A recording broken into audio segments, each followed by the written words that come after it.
الحمد لله رب العالمين والصلاة والسلام على سيد المرسلين اما بعد انشاءاللہ عز و جل اب اس پروگرام کی دوسری نشست کا آغاز ہوا جاتا ہے.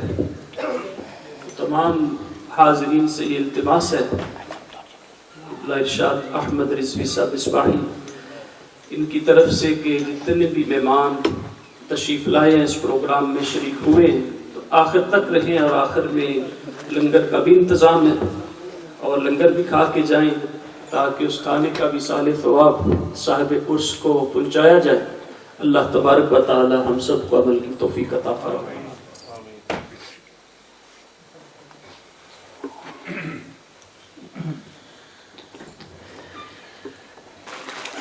جو علماء کرام باقی ابھی انشاءاللہ عز و جل ان کے خطابات کا آغاز ہوا جاتا ہے بغیر کسی تمہید کے. تو ہمارے قبلہ مفتی محمد ایوب اشرفی صاحب دامت برکات العالیہ ان میں ہاسپٹل پہنچنا ہے اور بھی غالباً وہیں سے آ رہے ہیں تو غالباً نواسی ان کے چھوٹی کوئی ہاسپٹل میں ایڈمٹ ہے تو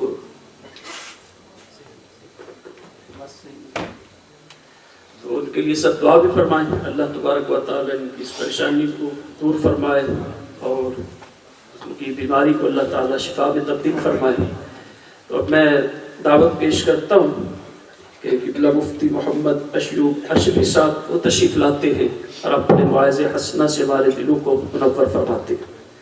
نعرہ تکبیر، نعرہ رسالت، علماء اہل سنت.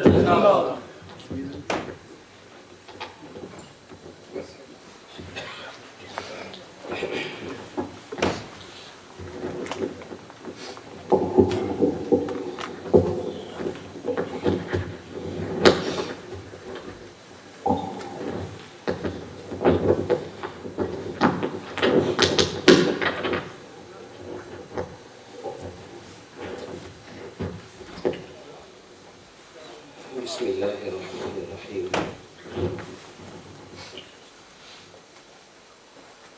تمام تر حاضرین سامعین علی الخصوص تشریف فرما تمام تر علماء کرام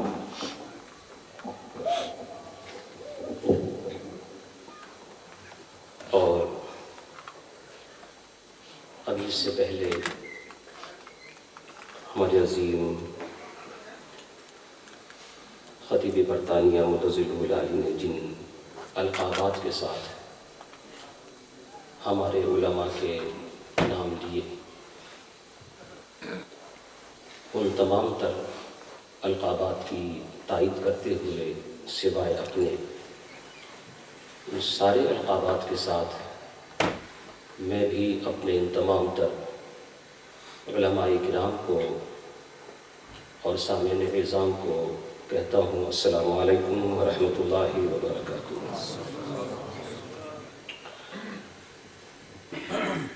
آپ بھی میری ہی طرح آواز نکال رہے ہیں، صحیح ہے؟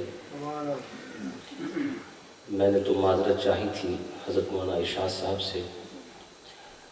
ایک ہفتے سے طبیعت کچھ ایسی ہی تھی اور میں نے کچھ تفصیل بتا دی تھی ان کو، لیکن یہ معذرت کیونکہ 3 سال سے چل رہی تھی اس وجہ سے میں نے خیال کیا کہ اس مرتبہ تو حاضر ہونا ہی ہے چاہے تھوڑی ہی دیر کے لیے ہو.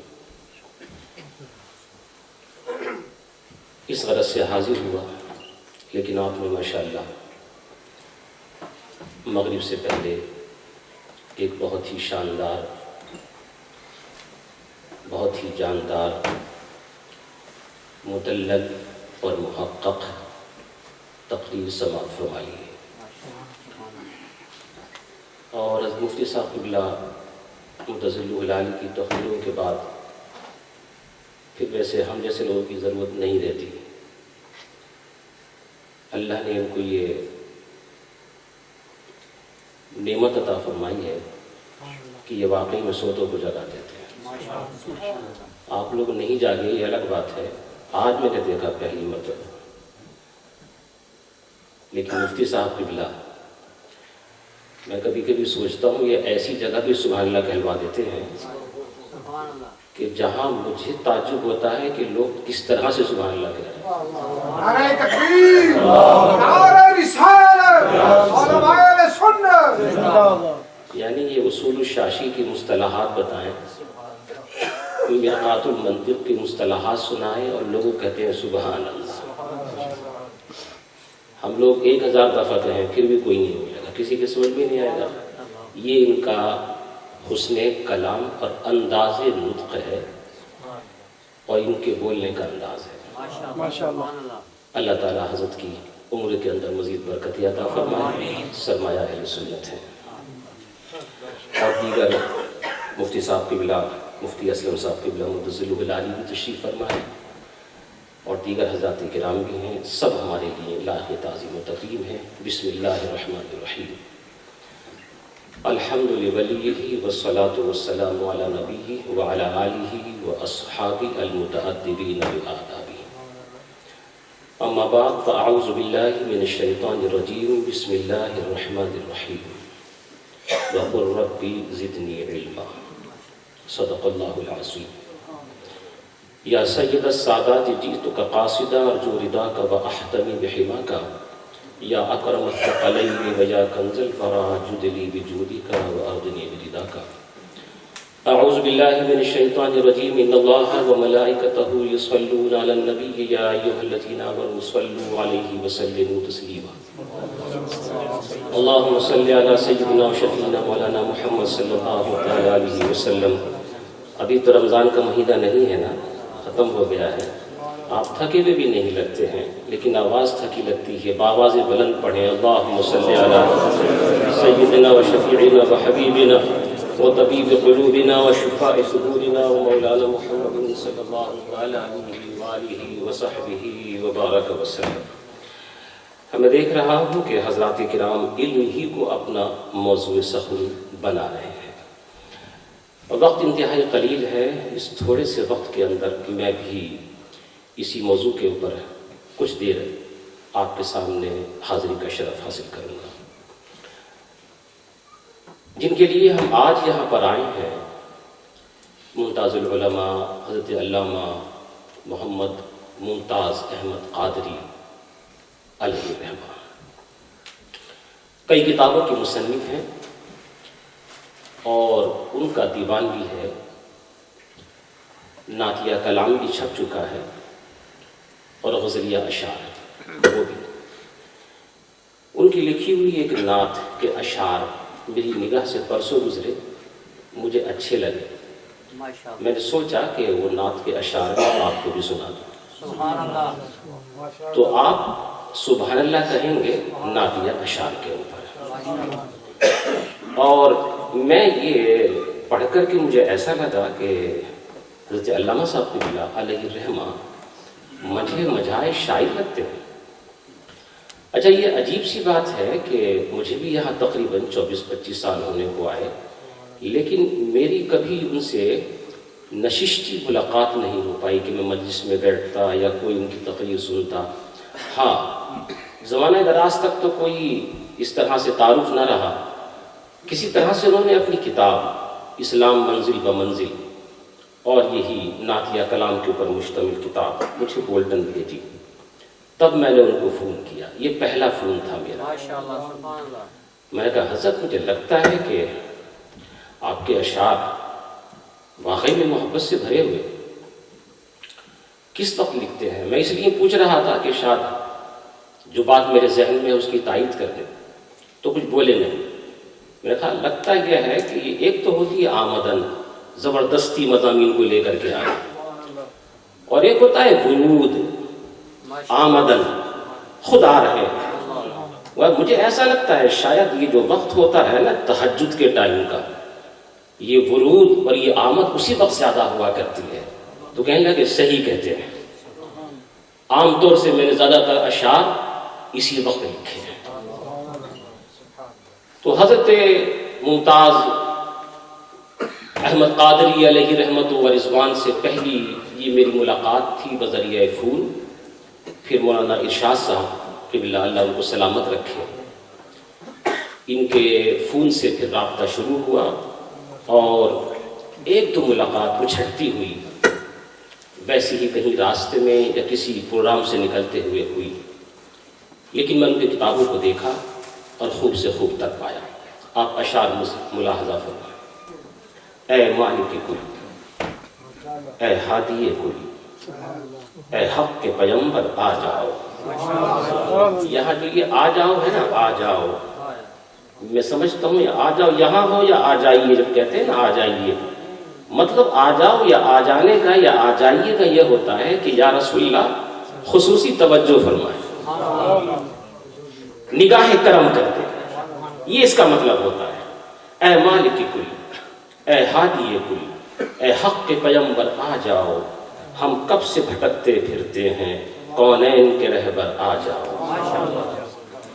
گرداب میں کشتی ہے آقا، طوفانی ہے ٹوٹا ہے لنگر، طوفان ہے ٹوٹا ہے لنگر، گرداب میں کشتی ہے آقا، طوفان ہے ٹوٹا ہے لنگر، اب لاج تمہیں کو رکھنی ہے، اے مالک و سرور آ جاؤ۔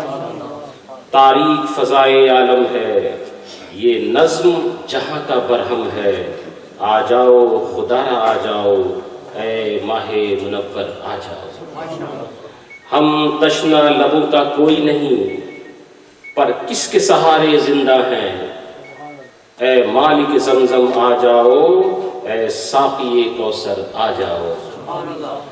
ناکام ہوئی جاتی ہے نظر، معلوم نہیں منزل ہے کدھر، گمراہ ہوا جاتا ہے جہاں، اے ہادی و رہبر آ جاؤ۔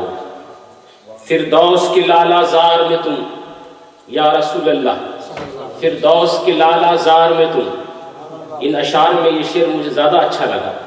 فردوس کے لالا زار میں تم، ہر باغ میں ہر گلزار میں تم، فردوس کے لالا زار میں تم، ہر باغ میں ہر گلزار میں تم، میرا بھی مقام مہجا مہکا جاؤ، میرا بھی مقام مہکا جاؤ، کعبہ کی گلے تک آ جاؤ۔ تم پر ہے بھروسہ اشرف کو، تم پر ہے بھروسہ اشرف کو، مجبوری یہ پہ ہم کیا مانا، کونین ہو اپنی ٹھوکر میں، گر آج عطا پر آ جاؤ۔ کچھ اشعار کو لکھے جاتے ہیں شاعروں کو سنانے کے لیے، مشاعرے میں پڑھنے کے لیے، لیکن جن اشعار کے لکھنے کے لیے یہ داعیہ نہ ہو کہ کوئی شاعر میرے شعر پر سبحان اللہ کہے، مجمع عام پر پڑھا جائے تو پھر وہ جذبات پہ کھڑے ہو جائیں، اگر یہ جذبہ نہ ہو اور یہ داعیہ نہ ہو، صرف اس لیے لکھا جائے کہ جس کے لیے لکھ رہا ہوں وہ سن بھی رہا ہے اور دیکھ بھی رہا ہے، تو ان اشعار کا مزہ ہی کچھ اور ہوتا ہے۔ آج آپ اچھی طرح سے جانتے ہیں اس بات کو کہ ہدایت بخشش کے ذریعے 10-20 نہیں ہزاروں گھر چل رہے ہیں، ہزاروں گھر چل رہے ہیں، ان کے گھر ہدایت بنے ہوئے ہیں۔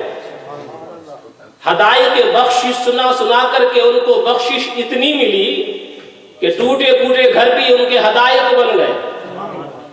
لیکن جو اشعار سنا کر کے آج لوگ اتنی بخشش حاصل کرتے ہیں، آپ تاریخ پڑھیے امام احمد رضا فاضل بریلوی علیہ رحمت و رضوان کی، قسم رب کائنات کی، میں نے جو دیکھا ہے وہ یہ ہے کہ کبھی بھی اپنے اشعار کو مشاعرے میں جا کر کے نہیں سنایا، بھیج تو دیا ہے کبھی کسی کو کہ تم جا کر کے سنا دینا، لیکن خود کبھی نہیں گئے۔ سوچتے تھے جس کے لیے پڑھا ہے اس نے سن بھی لیا ہے اور دے بھی دیا،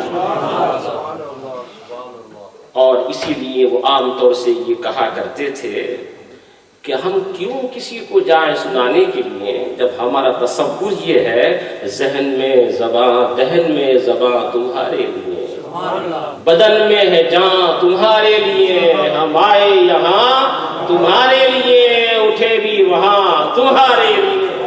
اب کیا ضرورت ہے کسی کو سنانے کی، کہیں پر جا کر کے سنانے کی، واہ واہ کرنے، واہ واہ لینے کی ضرورت کیا ہے؟ امام احمد رضا فاضل بریلوی علیہ رحمت و رضوان وہ تو عام طور سے یہی کہا کرتے تھے، مجھے کسی کی کسی کی تعریف کی پرواہ نہیں ہے، کوئی مجھے برا کہے اس کی بھی مجھے پرواہ نہیں. منم و کنج خمولی کے نگنجت دروے جزے من وچن کتابیں و دوات و قلمیں. میرا حال تو بس یہ ہے کہ کوشش تنہائی کا میں رہنے والا، وہیں پر بیٹھا ہوا ہوں. میں عرض کر رہا تھا کہ جو اشعار صرف خدا و رسول کی محبت میں لکھا جائے وہ کبھی پرانا نہیں ہوتا. آج ایک ہی دیوان میری نظر میں ایسا ہے کہ اگر مفتیان کرام کی جماعت بیٹھی ہو تو بھی اس کو برملا پڑھا جا سکتا ہے، عوام کی جماعت بیٹھی ہو پھر بھی اس کو برملا پڑھا جا سکتا ہے، فقہا ہو، محدثین ہو.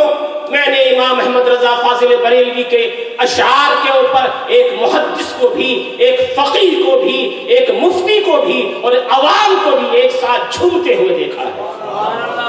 یہ خاصہ امام احمد رضا فاضل بریلوی اور ان جیسے حضرات کے اشعار میں ہوا کرتا ہے. اس لیے بڑے بڑے حضرات کرام بھی، بڑے بڑے حضرات کرام وہ اپنے اشعار نہ پڑھ کر کے حضرت کے شعر پڑھا کرتے تھے. امام احمد رضا رضی اللہ تعالیٰ عنہ کا جو قصیدہ معراجیہ ہے آپ نے بارہا سنا ہوگا. وہ سرور کشور رسالت جو عرش پر جلوہ گر ہوئے تھے. حضور محدث اعظم ہند علیہ رحمہ، میں ان کا ذکر اس لیے کر رہا ہوں کہ حضرت ممتاز العلماء علیہ رحمہ یہ خلیفہ ہے محدث اعظم ہند علیہ رحمہ کے. حضرت سید محمد محدث اعظم کی چوچوی علیہ رحمت و رضوان کی فرش پر عرش اٹھا کر کے دیکھو، معراج کے اوپر بہت سارے انہوں نے اشعار کہے ہیں.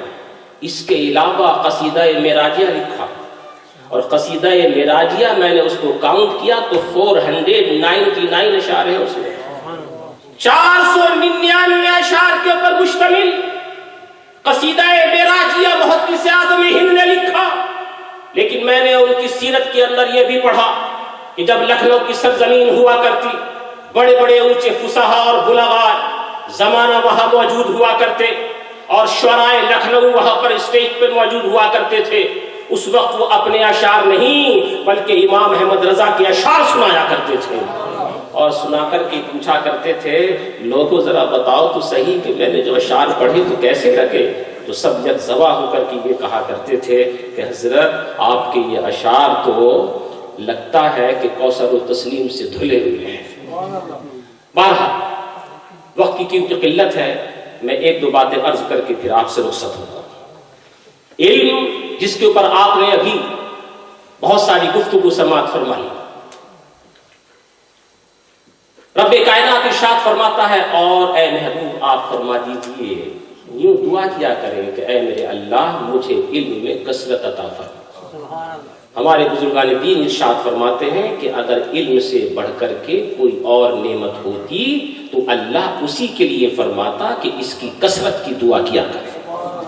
اس سے یہ پتہ چلتا ہے کہ ساری نعم الہیہ میں سب سے بڑی نعمت عظمیٰ علم ہے. حضرت امام فخر الدین رازی رضی اللہ تعالیٰ نے تفسیر کبیر کی جلد اول کے اندر ذکر فرمایا ہے کہ اللہ کے رسول صلی اللہ علیہ وسلم نماز عصر سے فارغ ہو کر کے تشریف فرما تھے. ایک صحابی گفتگو کر رہے ہیں، اتنے ہی میں جبرائیل امین حاضر بارگاہ رسالت ہوئے. عرض کیا یا رسول اللہ، یہ صحابی جو آپ سے گفتگو کر رہا ہے اس کا انتقال مغرب سے پہلے پہلے ہو جائے گا، 1 ساعت باقی ہے اس کے لیے. جبرائیل امین تشریف لے گئے تو اللہ کے نبی صلی اللہ علیہ وسلم نے فرمایا صحابی جبرائیل امین نے آ کر کے مجھے یہ بتایا کہ تیرے انتقال میں 1 گھڑی باقی ہے. گھبرا گئے ہوں گے تھوڑی دیر کے لیے، لیکن گھبراہٹ کا ذکر نہیں ہے. ایسے وقت میں آدمی اپنے بیوی بچوں کو یاد کرتا ہے لیکن کچھ بھی نہیں. آپ نے فوراً عرض کیا یا رسول اللہ تھوڑی سی مہلت دی ہے میرے رب نے مجھ کو، میں فیصلہ نہیں کر پا رہا ہوں کہ ایسے تھوڑے سے وقت میں کون سا اچھا عمل کروں. آپ مجھے بتائیے رسول اللہ کیا میں اچھا کام کروں، تھوڑا سا ٹائم ہے میرے پاس. آپ نے ارشاد فرمایا اشتغل بالتعلم، اس تھوڑی سی دیر کے اندر کوئی دین کا مسئلہ حاصل کر لے، علم دین کے حصول کے اندر لگ جا. وہ دین کے مسائل کو سیکھنے میں لگے، اس کے بعد ان کا وصال ہو گیا اور انتقال ہو گیا. علامہ ممتاز احمد قادری علیہ رحمت و رضوان علم سے بھی پیار کرتے تھے علماء سے بھی پیار کرتے تھے، طلباء سے بھی پیار کرتے تھے۔ میں نے خود سنا عائشہ صاحب کی زبانی کہ طلباء کرام کو چپ کے ان کا تعاون کیا کرتے، کسی کو پتہ تک نہیں چلتا تھا کہ یہ تعاون کہاں سے ہو رہا ہے، اور وہ طالب علم اپنے پورے زمانہ طالب علم کے اندر سکون کے ساتھ طلب علم کیا کرتا۔ یہ بڑی عظیم بات ہے، یہ بہت خیر خوبی کی بات ہے۔ صرف ایک بات عرض کر کے میں آپ سے رخصت ہوں گا۔ تاریخ فرشتے کے اندر لکھا ہوا ہے، سلطان اسلام محمود غزنوی علیہ الرحمہ ایک رات کو انہوں نے یہ سوچا کہ مجھے مدرسے کی طرف وزٹ کرنا چاہیے۔ آدھی رات تھی، اپنے خادم کو حکم دیا کہ شمعدان روشن کرو۔ شمعدان روشن کیا، اور وہ شمعدان بڑا قیمتی تھا، سونے اور چاندی سے بنا ہوا تھا۔ وہ آگے آگے جا رہا ہے، محمود غزنوی پیچھے پیچھے چل رہے ہیں۔ مدرسے کے پاس سے ہو کر کے گزر ہوا، سب لوگوں کا معائنہ کیا، ایک طالب علم کو دیکھا کہ اس کے پاس چراغ نہیں ہے، بنیے کی دکان سامنے کھلی ہوئی ہے۔ اس طالب علم کا طریقہ کار یہ ہے کہ وہ کتاب کو حفظ کر رہا ہے، جب اسے کتاب کو دیکھنا ہوتا تو دوڑ کر کے بنیے کی دکان پر جاتا، وہاں جو چراغ جل رہا ہے یا روشنی ہو رہی ہے وہاں جا کر کے پڑھتا، اور پھر آ کر کے وہ کتاب یاد کرنے لگتا۔ سلطان محمود غزنوی کو اس کی یہ حالت دیکھ کر کے اس پہ ترس آیا، اور اپنے خادم کو کہا کہ میرا یہ سونے اور چاندی سے بنا ہوا قیمتی روشن شمعدان اس کے حوالے کر دو۔ یہ کہہ کر کے خود اندھیرے میں آئے، اور جیسے ہی آ کر کے انہوں نے آرام کیا اور نیند آئی، آنکھیں بند ہوئیں تو اللہ کی رحمت کا سب سے بڑا دروازہ کھل گیا۔ وہ خواب میں آئے، جب وہ آتے ہیں تو پھر راحتیں لاتے ہیں، جب آتے ہیں تو رحمتوں کی برسات ہوتی ہے، جب وہ تشریف لاتے ہیں تو کملائے ہوئے دل کھل جایا کرتے ہیں۔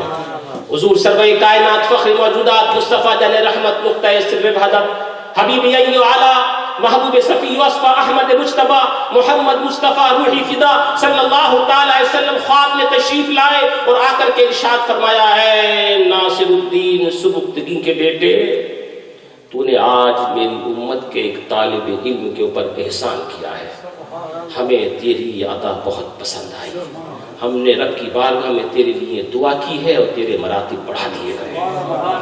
اس سے یہ پتہ چلتا ہے کہ ایک طالب علم کی مدد کرنے کا اجر رب تبارک و تعالیٰ کس طرح سے عطا فرماتا ہے۔ علامہ ممتاز احمد قادری صاحب قبلہ علیہ رحمہ تو بہت سارے طلباء کا خیال کیا کرتے تھے۔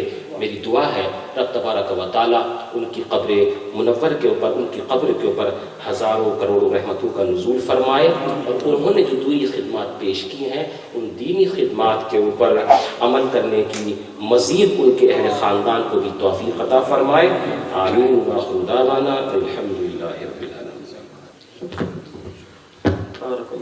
ماشاء اللہ محمد ایوب اشرفی صاحب بہت خوبصورت بیان فرما رہے تھے، اور بلا کسی تاخیر کے میں دعوت خطاب دیتا ہوں استاد العلماء حضرت علامہ مفتی محمد اسلم بندیالوی صاحب تشریف لائیں اور ہم اپنے ملفوظات سے ہمارے دلوں کو منور فرمائیں۔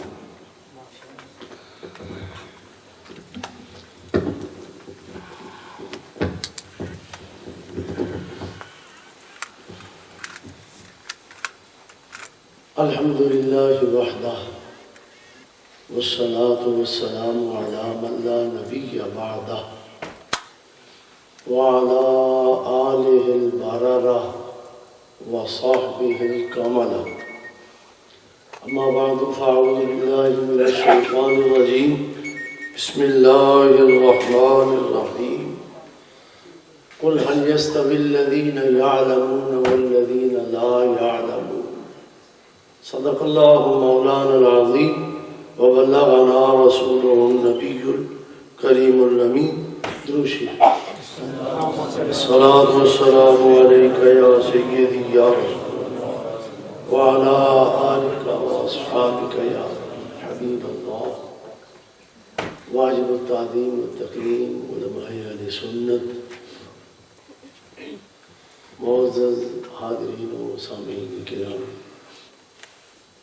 آج کی یہ عظیم الشان علمی اور روحانی مجلس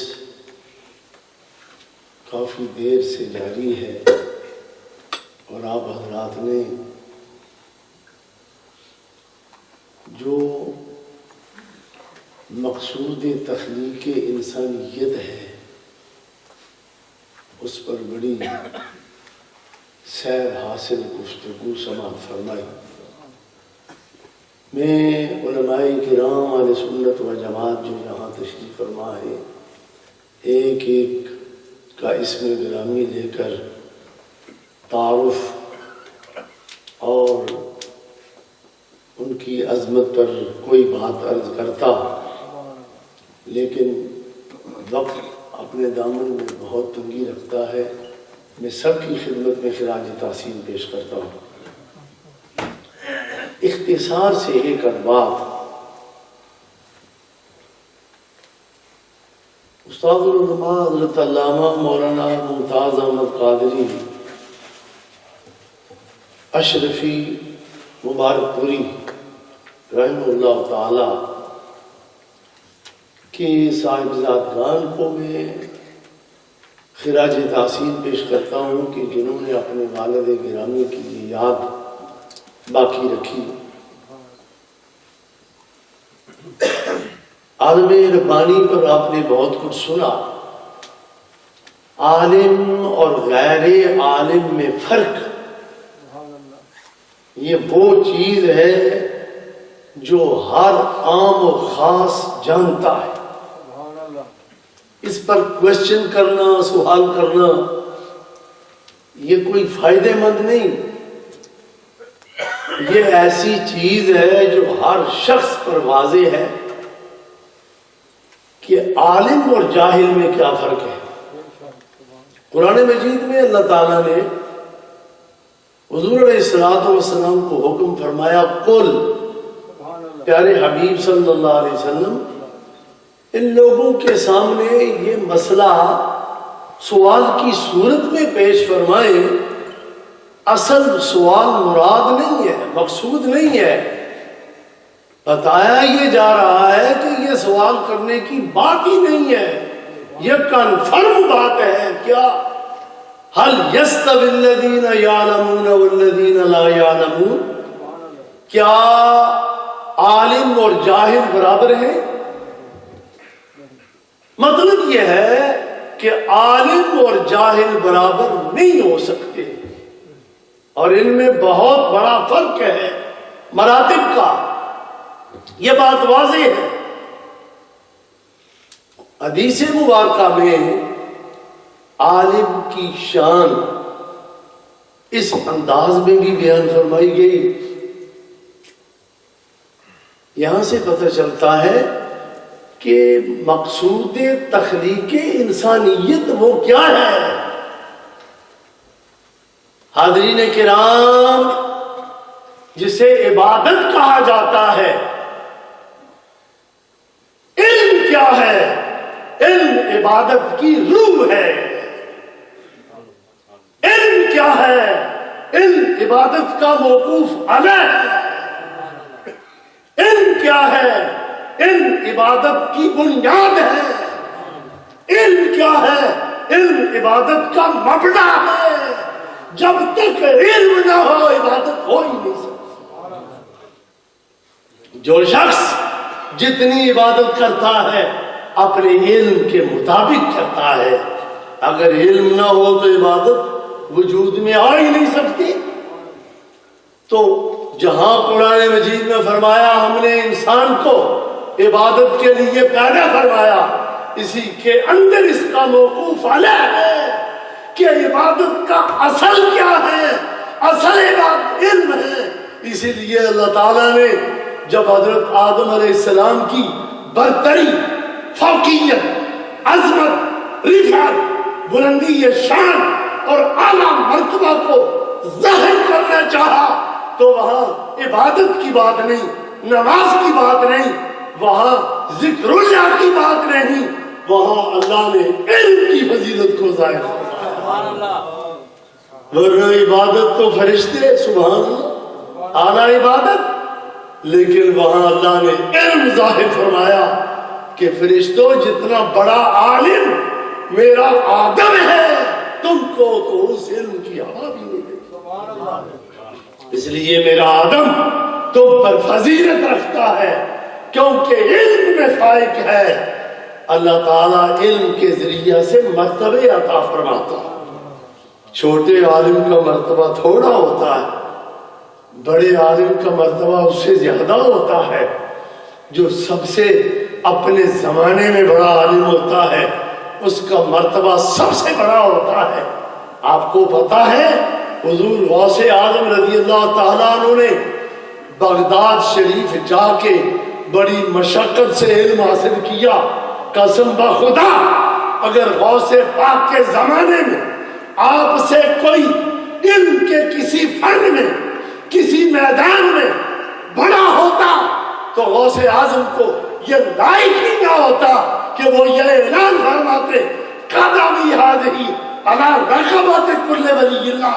وجہ یہ تھی عبادت تو اپنی جگہ ہے، ذکر اللہ اپنی جگہ ہے، وظائف اپنی جگہ ہے، چلے اپنی جگہ ہے۔ علم کے اندر اس دور میں غوث اعظم سے بڑا کوئی عالم نہیں تھا۔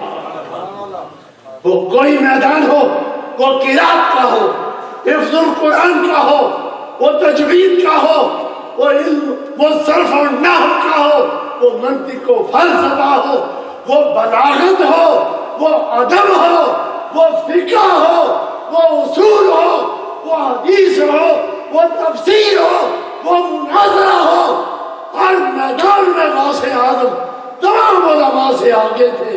تبھی فرمایا قدمی ہذہ علی رقبۃ کل ولی۔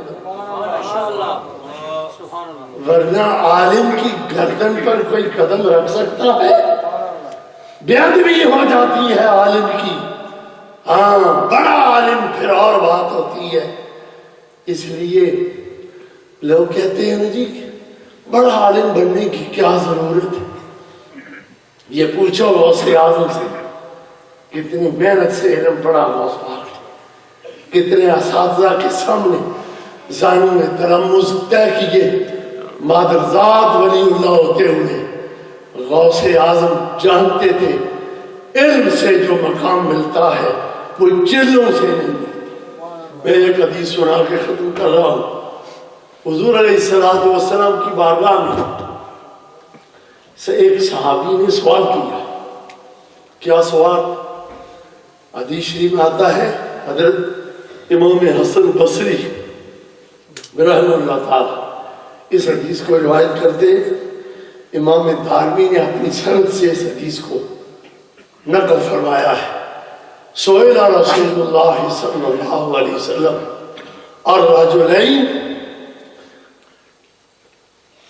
احدہما الرجلین فی بنی اسرائیل احدہما کان عالما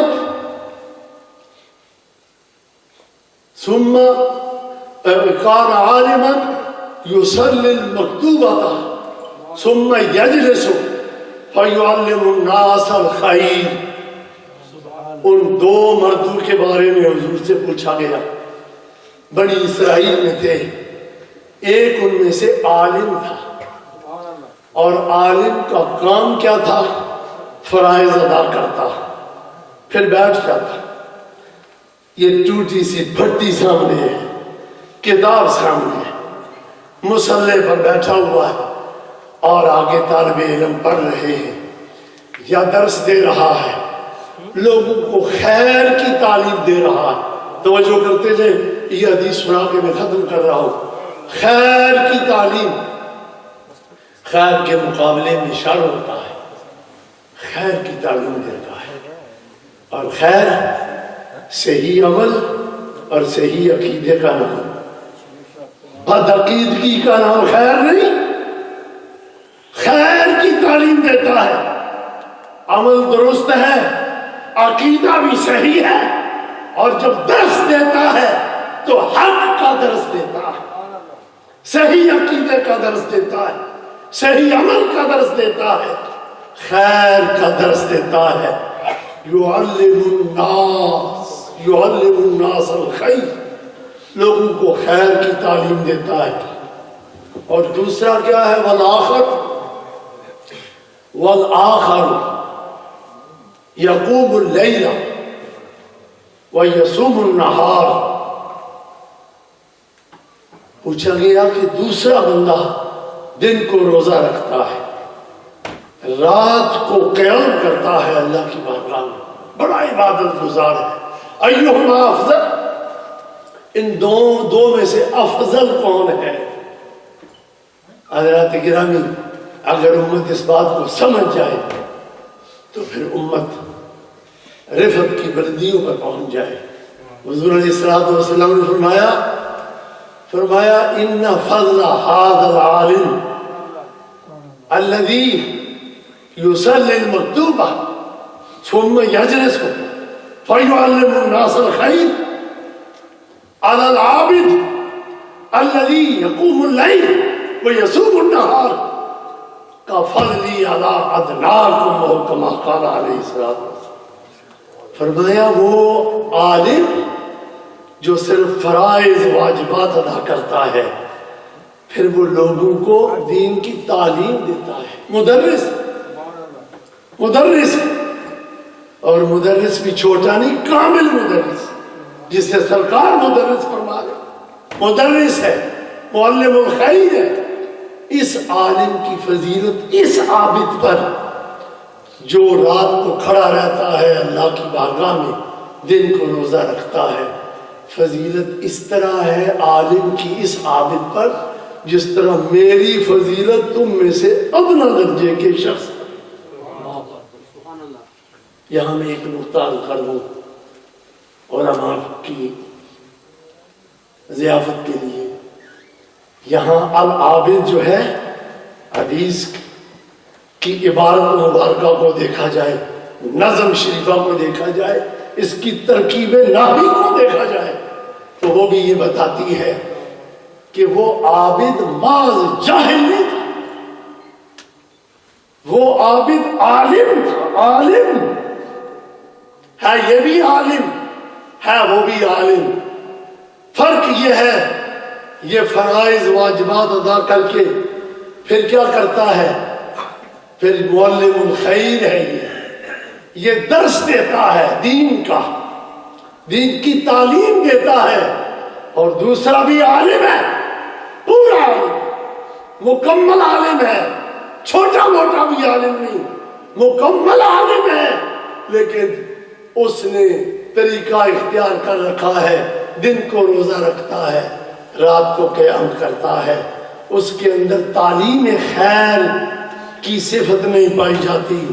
حاضرین کرام، حدیث کی شروع بھی اٹھا کے دیکھو، یہ عالم ہے پورا، لیکن فرق صرف تدریس کا ہے. تو بتا یہ دیا گیا تدریس کا عمل ایسا عمل ہے کہ جو 1000 ہاتھ چلے ایک طرف ہو جائے، حضور کی ایک حدیث کا درس ایک طرف ہو جائے. اس سے یہ پتہ چلا. یاد رکھو پھر ان جوہلا کا کیا حشر ہوگا بھائی، جن کے پاس علم ہے ہی نہیں تو کہتے ہیں ہم بہت بڑے صوفی بن گئے ہیں، ہم بہت بڑے پیر طریقت بن گئے. ان کا دن رات کا مشغلہ ہی ہے اپنی پیری کو مشہور کیا جائے. استغفر اللہ. ایسے لوگ اپنے انجام کو پہچانے. یہ اس عابد کی بات ہے جو مکمل عالم ہو کر درس و تدریس کو چھوڑ دیا ہے، اور دوسرا عالم فرائض واجبات کی ادائیگی کے سب کے بعد وہ درس و تدریس کا کام کرتا ہے. تو اس کی فضیلت اتنی بڑی ہے. اس سے پتہ چلا کہ 1000 ہاتھ چلے ایک طرف ہوں، ایک مدرس ایک طرف. یاد رکھو، یہ نہ کہنا یہ صوفی صاحب جی یہ تو رات کو تہجد پڑھتے رہتے، اور یہ مولوی صاحب کیا کرتے ہیں جی، بس یہ ایک پھٹی لی ہوتی ہے اور ایک کتاب سامنے ہوتی ہے، چند طالب علم بیٹھے ہوتے ہیں، بس پڑھاتے رہتے ہیں. جی چھوڑو ان کو، ان کے ساتھ لگ جاؤ کہ جو رات کو تہجد پڑھتے ہیں، جناب دن کو روزہ رکھتے ہیں. سبحان اللہ. حضرات گرامی، جو مدرس ہے، استاد ہے، یہ وہ کام کر، اصل میں یہ نائب رسول ہے صلی اللہ علیہ وسلم۔ اسی لیے حضور علیہ الصلوۃ والسلام نے فرمایا انما بعثت معلما، اللہ نے مجھے استاد بنا کے بھیجا ہے۔ اور آخری جملہ کر کے ختم کر رہا ہوں، علماء کی بڑی فضیلت ہے، کوئی بیان کرے نہ کرے۔ دیکھو جی مولانا ممتاز قادری صاحب عالم تھے، وہ اپنی زندگی گزار کے چلے گئے، کوئی ان کی صفت کرے نہ کرے، کیا فرق ہے؟ خود علم ایسی نعمت ہے، ایسی بڑی فضیلت ہے کہ روایات میں آتا ہے ان برکت علم وعمل وفتواہم وتعلیمہم رحمت للعالمین، کہ عالم کے علم کے صدقے، اس کے عمل کے صدقے، اس کے ارشاد کے صدقے، اس کی تبلیغ کے صدقے، اس کی تدریس کے صدقے، وفتواہم، اس کے فتوے کی برکت سے اللہ پورے جہان کو اپنی رحمت عطا فرماتا ہے۔ عالم کا فتوہ یہ چیز ہے بھائی۔ آج لوگ کہتے ہیں چھوڑو جی فتوے، مولوی صاحب فتوے دے ہی رہندے، او فتوے دے پیچھے نہ چلیا کرو، او تسی اپنے پیراں دے پیچھے چلو، او جڑے فتوے بھی اتنے کڑی گنجائش ہے جی۔ فتوہ کیا ہے؟ دین ہے، دین۔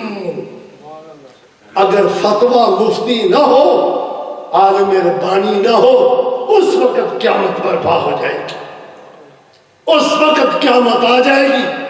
قیامت کی نشانیوں میں حضور علیہ السلام نے فرمایا علم اٹھ جائے گا، قیامت کے قریب علم اٹھ جائے گا۔ صحابہ کرام نے پوچھا یا رسول اللہ علم کیسے اٹھے گا؟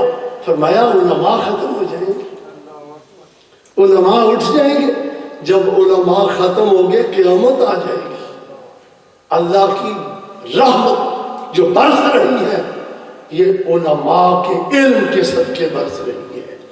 اس لیے حضرات گرامی، علماء کرام کی قدر بھی کرنی چاہیے، علماء اپنے پیدا بھی کرنے چاہیے، خود اپنے بچوں کو بناؤ۔ اور آخری جملہ میں کہ علماء اپنی فضیلت خود جانتے ہیں۔ یہ دیکھیں علماء نے کتنی تقریریں کی ہیں، عالم نہیں جانتے، علماء کو سارا پتہ ہے، ہر روز پڑھاتے ہیں، لیکن ان کے کندھوں پر یہ بات یہ بھی جانتے ہیں ان کے کندھوں پر کتنی بڑی ذمہ داری ہے۔ یہ نبی کا وارث کیا دینا بڑی آسان بات ہے۔ نبی جانتے ہو، نبی کسی کی پرواہ کرتا ہے؟ نبی کسی دشواری کو اپنی نظر میں نہیں لاتا، کسی رکاوٹ کو اپنی نظر میں خاطر میں نہیں لاتا، اپنے پاؤں کی ٹھوکر سے وہ موانع اور رکاوٹوں کو دور کرتا چلا جاتا ہے۔ وہ حق کا مبلغ ہوتا ہے، حق کی تبلیغ کرتا ہے، الہی کلمت الحق کرتا ہے۔ وہ کسی نفع نقصان کا پرواہ کیے بغیر نبی حق کی تبلیغ کرتا ہے۔ لیکن جو نبی کا وارث ہے اس کو کم از کم اتنا تو ضرور حق ادا کرنا چاہیے کہ چلو عزیمت نہ صحیح اور رخصت پر ہی عمل کر لینا چاہیے، رخصت پر ہی عمل کر کے حق کا کلمہ بلند کرنا یہ عالم کی اولین ذمہ داری ہے۔ اور جو عالم یہ کام نہیں کرتا اس کے سامنے اگر غلط عقیدہ آ گیا ہے، غلط عمل آ گیا ہے، کہتا ہے کوئی بات نہیں، چلو چل رہا ہے، صدر صاحب نہ ناراض ہو جائے، سیکرٹری صاحب نہ ناراض ہو جائے، تو پھر دین میں اس کی کیا وقت ہے؟ حدیث شریف سنے خاتم السوائق المحرقہ والے کا بڑا نام ہے، امام ابن حجر مکی سنا ہوگا، حضرت علامہ مولانی قاری کے استاد، بہت بڑے محدث ہیں۔ آپ نے السوائق المحرقہ کتاب لکھی ہے عقائد پر، خالص عقائد پر، اور اس میں گستاخان صحابہ کو لتاڑ کے رکھ دیا، جلا کے رکھ دیا، انہیں خاک کر دیا ہے۔ آپ فرماتے ہیں مجھے کتاب لکھنے پر کس چیز نے برانگیختہ کیا، میں نے کیوں یہ کتاب لکھی؟ فرماتے ہیں میں نے حضور کی یہ حدیث پڑھی، یہ حدیث خطیب بغدادی نے بھی روایت کی ہے، دارمی نے بھی ہے، ابن عساکر نے بھی اس کو روایت کیا ہے کہ حضور علیہ الصلوۃ والسلام نے فرمایا اذا ظہر الفتن او قال النداء وصب اصحابی. فرمایا سنو، جب فتنے ظاہر ہو جائیں گے، بدعت عام ہو جائے گی، لوگ میرے صحابہ کو گالیاں دے رہے ہوں گے. سنا حدیث میں ذمہ داری سے عرض کر رہا ہوں، نٹ کی دنیا ہے، میں دباتے ہوں اس حدیث کا کہ حضور نے فرمایا میرے صحابہ کو گالیاں دی جا رہے ہیں. سنو صحابی، شاید وغیرہ کا کوئی عالم اس کے ترجمے کو غلط کر کے دکھائے. فرمایا سنو صحابی، میرے صحابہ کو گالیاں دی جا رہی ہوں گے. فرمایا فَلْيُظْهِرِ الْعَالِمُ عِلْمَهُ، اس وقت چاہیے عالم اپنے علم کو ظاہر کرے، خطیب اپنے خطبے میں بیان کرے، رائٹر اپنی تحریر میں لائے، مفتی اپنے فتوے میں لائے، مبلغ اپنی تعلیم میں لائے، مدرس اپنی تدریس میں بیان کرے. کیا کہ اپنے علم کو ظاہر کرے، میرے صحابہ کا دفاع کرے، میدان میں آ جائے، میرے صحابہ کا دفاع کرے. صحابہ کا دفاع دین کا دفاع ہے، صحابہ کی عظمت دین کی عظمت ہے، صحابہ کی حفاظت دین کی حفاظت ہے. فرمایا عالم جو اپنے آپ کو عالم کہتا ہے، جو مفتی کہتا ہے، جو خطیب کہتا ہے، جو اپنے آپ کو ذمہ دار کہتا ہے، اس پر فرض ہے میری طرف سے فَلْيُظْهِرِ الْعَالِمُ عِلْمَهُ، عالم اپنے علم کے ذریعے سے میرے صحابہ کے دشمنوں کا منہ بند کر. ہر صحابی نبی جنتی جنتی، ہر صحابی نبی جنتی جنتی. فرمایا وَمَنْ لَمْ يَفْعَلْ، آخری جملے، فرمایا جو ایسا نہیں کرے گا کوئی بات نہیں. انہوں نے کہہ دیا تو کہتے رہے جی، ہمارا یہ کام نہیں ہے کسی کو کچھ کہنا. کہ کیا ہوگے تیرے علم نو کتنے رکھیے، تیرے علم نو کتنے ڈبی وچ بند کر کے رکھیے، خالی نذرانے دیے تو تجھے دینے چاہیے. پر حضور علیہ الصلوۃ والسلام نے فرمایا جو ایسا نہیں کرے گا، صحابہ اہل بیت کے دفاع کے لیے میدان میں نہیں اترے گا، وہ مصلحت سے سمجھوتا کر جائے گا، حالات کے آگے سب رکو ہو جائے گا، حالات کے سامنے خاموش ہو جائے گا. فرمایا لا يقبل اللہ منہ فرضا ولا عدلا، اللہ نہ اس کا کوئی فرض قبول فرمائے گا نہ کوئی نفلی عبادت قبول فرمائے گا. اس کا سب کچھ بیکار، خطبے، درس، تدریس اس کی بیکار، جس نے صحابہ کی عزت پر سودا کر دیا، سلو کر لی، خاموشی کر لی. دعا کریں اللہ تعالیٰ علماء حق کو کلمہ حق بلند کرنے کی توفیق عطا فرمائے. عالم کی زندگی پر سرات سے گزر رہا ہوتا ہے، اتنا آسان نہیں ہے. لوگ آسان سمجھتے ہیں مسلمان ہونا. واخر دعوانا الحمدللہ رب العالمین وما علینا الا البلاغ المبین.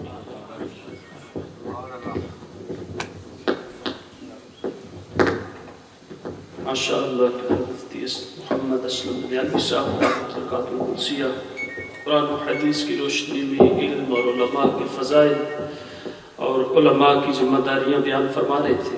اللہ تبارک و تعالی حضرت کے علم و عمل میں، صحت میں، عزت و آبرو میں اور برکت عطا فرمائے. انشاءاللہ عز و جل اب ہمارے آخر خطیب کو کافی انتظار کرنا پڑا، امید ہے معاف فرمائیں گے. تو آپ کا بھی بہت زیادہ امتحان نہیں لیا جائے گا انشاءاللہ عز و جل. اس کتاب کے بعد ہمارا یہ عرس پاک کا پروگرام اپنے اختتام کو پہنچے گا. حضرت قبلہ علامہ صاحب کافی دیر سے جلوہ فرما ہے، لیکن کچھ علماء کی مجبوریوں کی وجہ سے ان کو پہلے وقت دینا پڑا. اور استاد محترم ماشاءاللہ ابھی تک تشریف فرمایا، بیان کرنے کے بعد بیٹھنا بہت مشکل ہوتا ہے، لیکن یہ ان کی ہمت اور شفقت ہے کہ ابھی تک جلوہ فرمائیں. اللہ تبارک و تعالی ہمیں علماء کا ادب نصیب فرمائے. ایک حدیث پاک زیارت کرتے رہی علماء کی، تفسیر عزیزی میں ہے حدیث پاک، فرمایا النظر الی القرآن والعلماء عبارت کالنظر الی الکعبہ.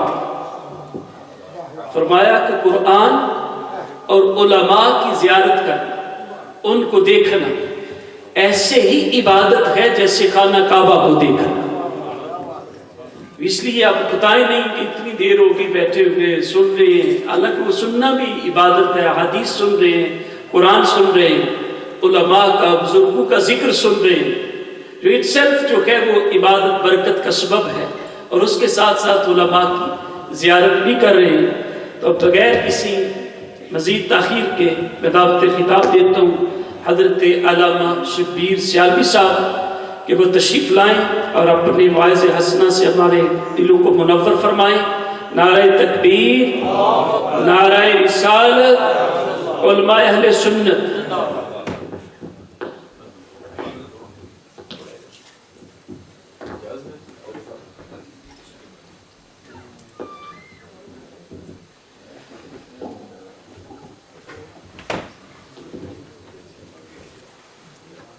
السلام عليكم ورحمة الله.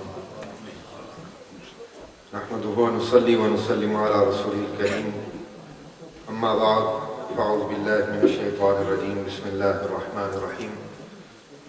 إن الله وملائكته يصلون على النبي يا أيها الذين آمنوا صلوا عليه وسلموا تسليما. اللهم صل على سيدنا ومولانا محمد وعلى آل سيدنا ومولانا محمد وبارك وسلم. الصلاة والسلام عليك يا سيدي يا رسول الله وعلى آلك وأصحابك يا سيدي يا حبيب الله. الصلاة والسلام عليك يا سيدي يا رحمة للعالمين وعلى آلك وأصحابك يا سيدي يا Shafi المذنبين. Most honorable and respected ulama, distinguished audience, viewers, Alhamdulillah ta'ala, it's a huge privilege and honor to have attended this gathering that is for Isal al-Sawab and remembrance of a great scholar, someone who spent his life in serving the deen of Rasulullah sallallahu ta'ala alayhi wa sallam, and very sincerely so. I'm going to take 6 minutes of your time inshallah, because I know that Salatul Isha is at 10 o'clock. اور ابھی چونکہ اختتامی رسومات ختم شریف دعا وغیرہ اور پھر 10 بجے نماز بھی پڑھنی ہے، تو وہ کہ جیسا کہ علامہ صاحب فرما رہے تھے کہ آج کچھ ترتیب الٹ ہو گئی ہے. Usually you go up in order of priority, so obviously something's gone wrong because I've been left till the end. But I'm only going to take 5 more minutes of your time to leave with enough time. And then I will also be requesting leave as I have responsibilities of teaching again in the morning as I have been today. But just a few minutes. One of the things that I understood from, I didn't have extensive interaction with Huzur Mumtaz al-Ulama, but I did have the fortune of seeing and being in their presence a number of times, and in particular hearing of Huzur Mumtaz al-Ulama and how highly in how high regard he was held, for example, by my own father alayhi rahmah. This was something, for me to note. And just like I've heard numerous times said about my father alayhi rahmah, and also from my father, that even amongst the ulama you have different categories of ulama who are serving in different ways. So for example, some of them Allah subhanahu wa ta'ala has given them tawfiq and they write extensively. Others, they speak publicly and they spend most of their time in preaching and public speaking. And then you have others who spend a lot of their time teaching and tadris, or tadris, tasneef, tabligh. But Mumtaz al-Ulama rahimahullah ta'ala was one of those individuals who Allah subhanahu wa ta'ala blessed in all three of these categories. He was a very well-rounded scholar, and not only this, he had he'd been blessed greatly with his poetry that he wrote in praise of our noble messenger sallallahu alaihi wasallam. But one of the things that I've noted, and I noted this about many of our elders, pious predecessors who have departed, that in the becoming an embodiment of the teachings that they have learned and have taught in all of their lives, it brings to mind one hadith which I'm going to leave you with for food for thought, مَنْ تَوَاضَعَ لِلَّهِ رَفَعَهُ اللَّهُ. Whoever is humble for the sake of Allah subhanahu wa ta'ala, Allah subhanahu wa ta'ala will elevate him. And he's a prime example. Look at how he spent his life, how humble he was, the tawadu that you would have witnessed in his character, and today the words with which he is remembered. And those words are important because the Messenger of Allah sallallahu alaihi wasallam has said, "Antum shuhada'ullahi ala al-ard," that you are the witnesses of Allah subhanahu wa ta'ala on this earth. And so this is something that we can take as a lesson. All of us, whether we are classed by others as being amongst the ulama or in that category or the awam, this is something that we can learn from the lives of our pious predecessors. Remember, one of the signs of the Day of Judgment that our noble Messenger sallallahu alaihi wasallam mentioned, he said that there will come a time close to Judgment Day when somebody will walk past a grave and he will wish that he was lying in the grave instead of being walking on the earth, that he would change places with that person. And the Prophet ﷺ said that this will not be because of any religious matter, not because this was an extremely pious person or something, that kind of, rather it will be to protect himself from the fitan, from the trial and tribulations that he sees around him. That's the time that we live in today. Look at the difficulties that we're seeing around the world today. But these are those people who have gone from this world, who have lived a life and have left this world in a way that I at least look back on the lives of these individuals and think, if only Allah subhanahu wa ta'ala had blessed us in that same way, or Allah subhanahu wa ta'ala blesses us in that same way. We need to strengthen and nurture our faith and iman. We need to pray that we leave this world intact. Their string of good deeds are continuing even today, through his teachings, through his works, through the students that he supported, the madaris that he supported, all of that work. And as long as it continues, his balance will continue to accumulate. We too have to go one day. One of the greatest challenges, especially within the younger community, where we have many people who are walking away from our religion, from our aqaid and our beliefs, this is a great challenge. And I just finished, this is Shawwal al-Mukarram, is the month of Sayyid al-Shuhada, Sayyidina Hamza radiallahu ta'ala. I'll just finish with something, a lesson from his life for all of us. When he accepted Islam, you know that this was a spur of the moment thing. And narrations mention that on that night he prayed to Allah, he said, "Oh Allah, I've accepted Islam, but please, if I have done the right thing, if this is your religion, then open my heart to Islam." He had doubts and he prayed to Allah subhanahu wa ta'ala. He says, the next day I woke up and my heart was completely filled with the nur of iman and yaqeen and certainty. Every single doubt had been removed from my heart. And so the first point of starting, if we're feeling that weakness of faith and iman, raise your hands before Allah subhanahu wa ta'ala. Ask him for strength of iman. Ask him for protection of iman. Allah subhanahu wa ta'ala allow us to follow in the footsteps of our pious predecessors, and Allah subhanahu wa ta'ala allow us to leave this world with our iman intact. Allah subhanahu wa ta'ala accept all the services of the deen of Huzur Mumtazul Ulama rahimahullah ta'ala, and make this a means of elevation of his ranks in the akhirah. And also Allah subhanahu wa ta'ala extend these blessings and barakat through his progeny and his lineage to come. Wa akhiru da'wana alhamdulillahi rabbil alamin.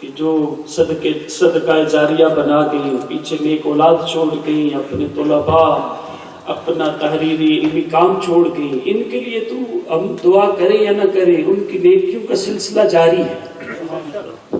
یہی علماء کی شان ہے کہ وہ اپنی زندگی میں اتنا کچھ کر جاتے ہیں کہ چلے جانے کے بعد بھی ان کے لیے ایصال ثواب کا سلسلہ ہر روز جاری رہتا ہے۔ کتنوں کو حدیث پڑھا دی، کتنوں کو قرآن پڑھا دیا، کتنوں کو حلال و حرام کا درس دے دیا، پہچان کروا دی، کیسی کیسی خدمات ہیں۔ اور صاحب اس جو ہے وہ اتنی عظیم ہستی تھے کہ محقق مسائل جدیدہ مفتی نظام الدین جزوی صاحب دعوت برکات العالیہ، میں نے ان کی جو تعریف پڑھی، ان کے جو تاثرات تھے، تو ان نے جو کلمات لکھے ہوئے تھے، اب اگر میں بلا مبالغہ کہوں، آپ مفتیان کرام سے بھی پوچھیں کہ اگر اس وقت کہا جائے نا کہ اہل سنت میں سب سے بڑا مفتی کون ہے، تو آپ یقین کریں گے وہ مفتی نظام الدین جزوی مصباحی صاحب کا ہی نام ہے۔ اور بالخصوص جو جدید مسائل ہیں ان کے حوالے سے جو ان کی تحقیقات ہیں، جو اللہ تعالیٰ نے ان کو علم عطا فرمایا، اور وہ بھی اسی جامعہ میں ہے جہاں سے یہ ممتاز العلماء اشرف القادری، ممتاز احمد اشرف القادری رحمت اللہ تعالیٰ علیہ پڑھ کے آئے تھے، اسی جامعہ میں وہی خدمات سر انجام دے۔ انہوں نے جب تحریر لکھی نا تو ان کے الفاظ کہ وہ ایک عظیم عالم تھے، مبلغ تھے، مصنف تھے، شاعر تھے، مؤلف تھے، تو یہ ساری صفات انہوں نے حضرت کی بیان کی جن کے آج ہم اس میں شریک ہیں۔ اور اگر آپ ان کی سیرت پڑھیں، ماشاءاللہ کتاب چھپی ہے، ان کے صاحبزادوں نے اس پر کام کیا، تو آپ یقین کریں، افسوس کریں گے کہ کاش ہم ان کی زندگی میں، ان کی مجلس میں بیٹھتے، ان کی زیارت کرتے، کہ وہ اتنے بڑے عاشق رسول بھی تھے، ایک صوفی بھی تھے، متقی بھی تھے، جو ان کے بارے میں علماء نے لکھ کر اپنے تاثرات بیان کیے۔ اور ان کی شاعری میں آپ نے کچھ اشعار سنے ہیں کہ ماشاءاللہ کیسی ان کی شاعری بھی تھی، رسول صلی اللہ علیہ وسلم کی نعت خوانی کرتے ہوئے کتنا خوبصورت وہ لکھتے رہے۔ اللہ تبارک و تعالی ہمیں ان کے فیض سے فیض یاب فرمائے۔ تو ماشاءاللہ صاحب عرس کے لیے جو ختم قرآن ہوئے وہ تقریباً 17 ہیں۔ سورہ یاسین 80 ٹائمز، سورہ کہف 4 ٹائمز، سورہ مزمل 23 ٹائمز، اس طرح متفرق پارے جو ہے وہ 90، سورہ رحمان 68 ٹائمز، سورہ ملک 70 ٹائمز، سورہ واقعہ 68 ٹائمز، سورہ دخان 11 ٹائمز، سورہ فاتحہ 100 ٹائمز، درود تاج 8 ٹائمز، اور درود شریف سلام شمع بز میں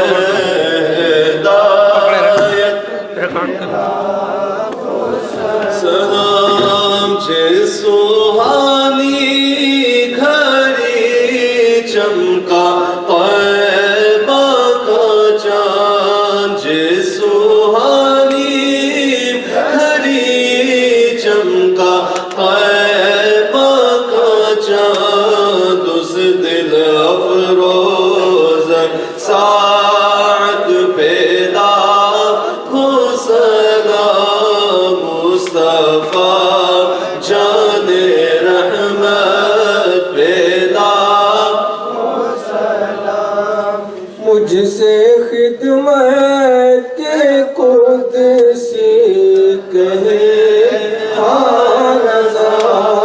یا نبی سلام علیکہ، یا رسول سلام علیکہ،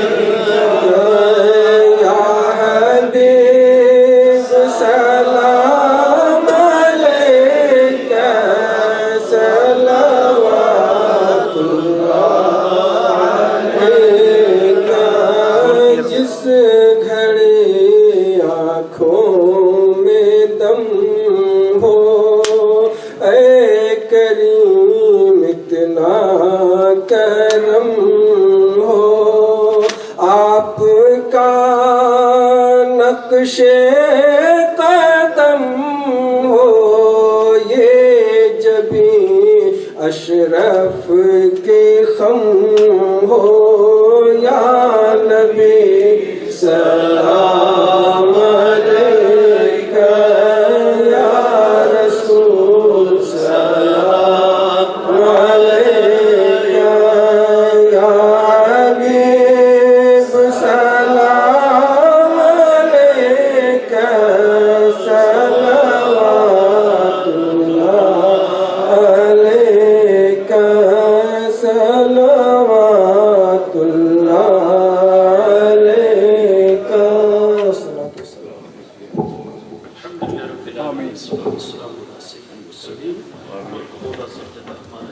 اسلامی دیوار کو قبول فرما. اسی طرح مدینہ المنورہ حاضر ہو کر سنہری جالیوں کے سامنے درود و سلام پڑھنے کی سعادت عطا فرما. آمین بجاہ النبی الامین صلی اللہ علیہ وسلم.